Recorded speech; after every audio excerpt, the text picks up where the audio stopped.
Bonjour à toutes et à tous. Aujourd'hui, j'ai écouté l'interview d'Éric Coquerel sur BFM. Amandine Atalaya a affirmé ceci. La réponse de Manuel Bompard, qui, je cite le titre du blog, dit Ruffin, Zemmour, même combat. Elle dit bien, je cite le titre du blog. Je cite le titre du blog de Manuel Bompard. Je cite le titre du blog. Donc Manuel Bompard a fait un seul article de blog sur le sujet.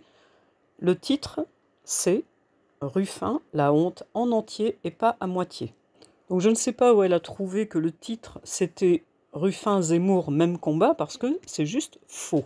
Le titre est très visible. Mais ça vaut de comparer à Éric Zemmour quand même, enfin pardon. Il faut aller au 6e paragraphe pour lire exactement ceci.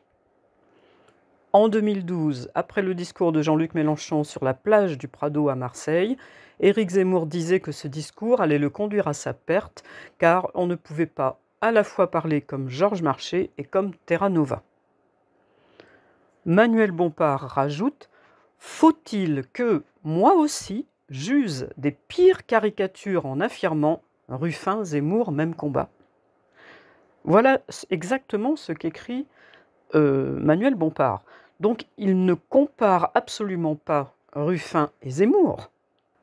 Contrairement à ce que dit Amandine Atalaya, il montre l'absurdité de ce que dit Ruffin, et il dit « moi aussi je peux caricaturer en affirmant Ruffin, Zemmour, même combat ».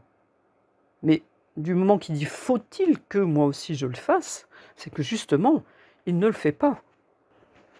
Donc, sur tout un article de blog qui comporte exactement 1179 mots, sans le titre, Amandine Atalaya ne retient qu'un morceau de phrase en lui faisant dire exactement le contraire de ce que cette phrase dit en réalité. Voilà ce que font les journalistes à longueur de temps. Et ils se disent journalistes. Donc ça n'est pas du journalisme, c'est de la manipulation. Les gens qui n'ont pas lu l'article de blog vont penser que c'est effectivement ce qu'a dit Manuel Bompard, or c'est carrément faux.